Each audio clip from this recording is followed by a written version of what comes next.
It is definitely the pros, Mike. We are in preseason football. Week 1 has gone by, so a few things I want to discuss. Rico, there's a couple things from yesterday that I want to get Mike's thoughts from that I did yesterday. There's an update, and I'm going to start with that update for the first one.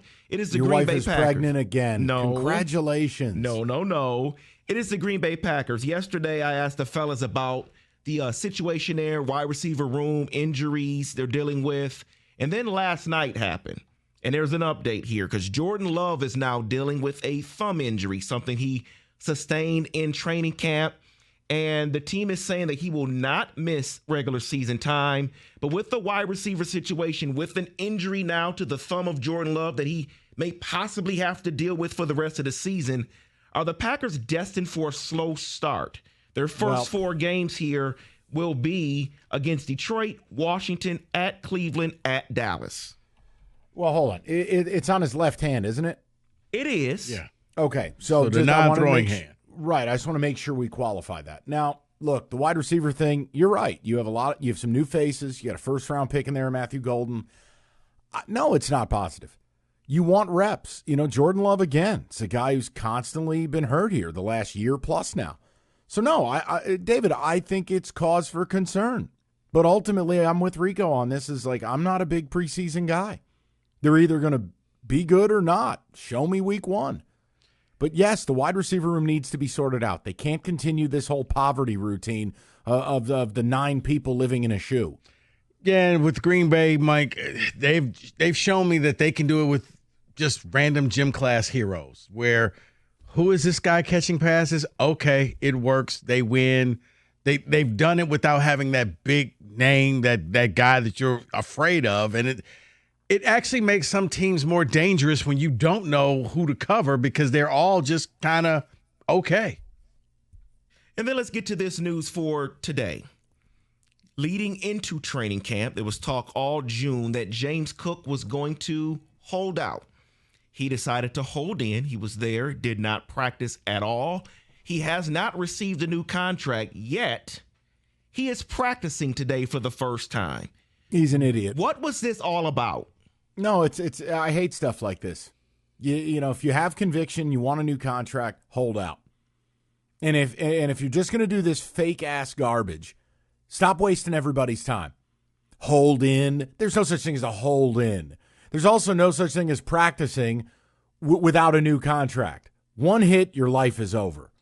It's stupid. Now, is he actually practicing or is he just there at the camp? At practice today on the field. Okay, because I know sometimes they show up, so I can't get fined. I'm here, but I want you to.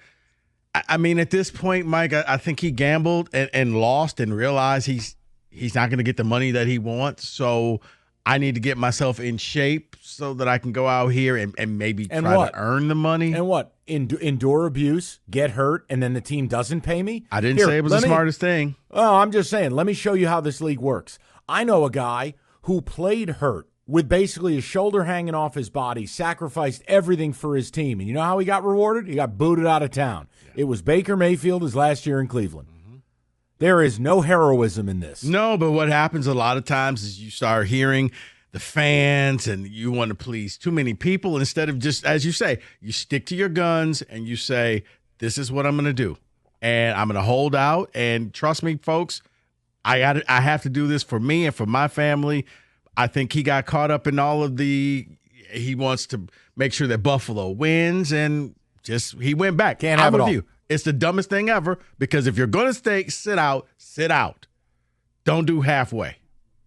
Now let's go back to the weekend, because this is what I want Mike to comment on, because he did not get a chance. Is this the stiff arm on Travis Hunter? No. Okay. Not that one. This one is well, what he's Rico referencing sounded very defensive about that. What he's referencing, Mike, is I yesterday I talked about the best plays of the first week of preseason, and Caleb Johnson's stiff-arming Travis Hunter was my favorite play. Right, not Travion Henderson, 100-yard return, not the 70-yard field goal, a stiff arm. Okay. So let's get to. So is there a question in here or what? I'm going to get to the actual thing I want to hear from you. It is Shedeur Sanders' play. He was 14 of 23 for 138, 2 touchdowns, and he rushed the ball well. He seemed poised in the pocket. What is your takeaway from his preseason debut? I hope he had fun. There's it's preseason. I don't care. I also saw him make an idiotic play on 4th and 2 and hold on to the ball forever.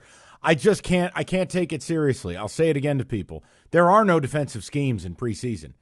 At best, people are just going to play shell coverage. It's very vanilla, very basic. I'd hope he could go against that and look semi-productive.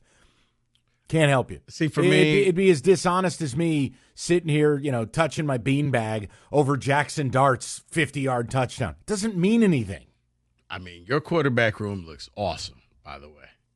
Yeah, thanks. Things are trending upwards. It's a real blessing. I mean, I look at Shedeur Sanders, David. I said, I think if he keeps this up, he's earned a spot on the team, whether he's the backup or whether he's the third-string practice quarterback.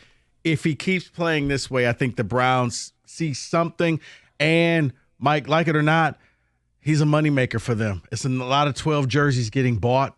They can't afford to cut him. So let's get to something that is real here. And let's talk about Matthew Stafford and the LA Rams. He has not practiced at all. The team said he was supposed to begin practicing yesterday, but instead he was still in street clothes during practice while he walked into a restorative and rejuvenation chamber that was parked in the Rams practice field. In there, all practice. Now, McVay is trying to emphasize to people and tell people, no, we have not discussed surgery. We're just being cautious here. He will be ready. If a regular season game was Sunday, he would play. Is the Rams season over before it can get started? No. I said this last week while you were gone. I think there's a very good understanding between Stafford and the team. He's 37. He's a warrior. He's had twice as many injuries as the media's ever heard about.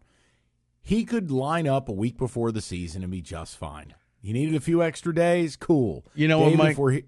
No, I was going to say, I agreed with you until the stuff that I'm reading about lately, and now I'm starting to think that it may be a little bit of a difference. And I learned from a great person, kind of follow the Vegas line, and all of a sudden the Rams are no longer favored to win that division. They've dropped a spot.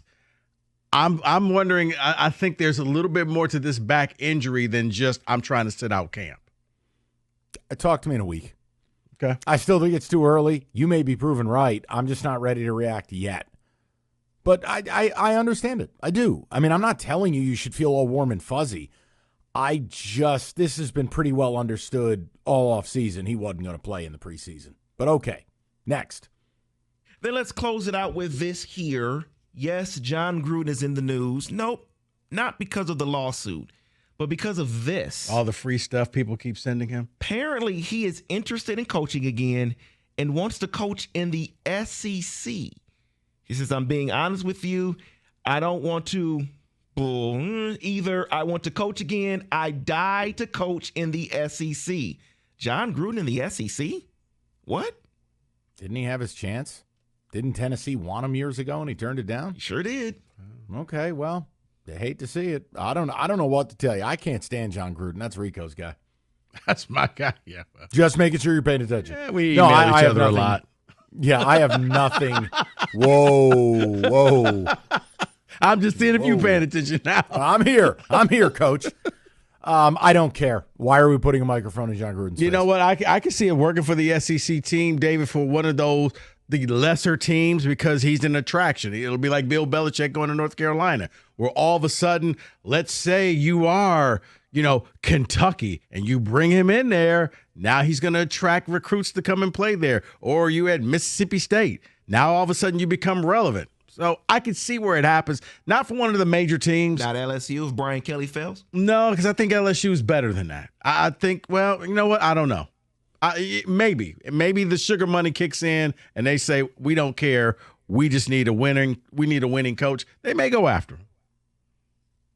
That is in Football Today.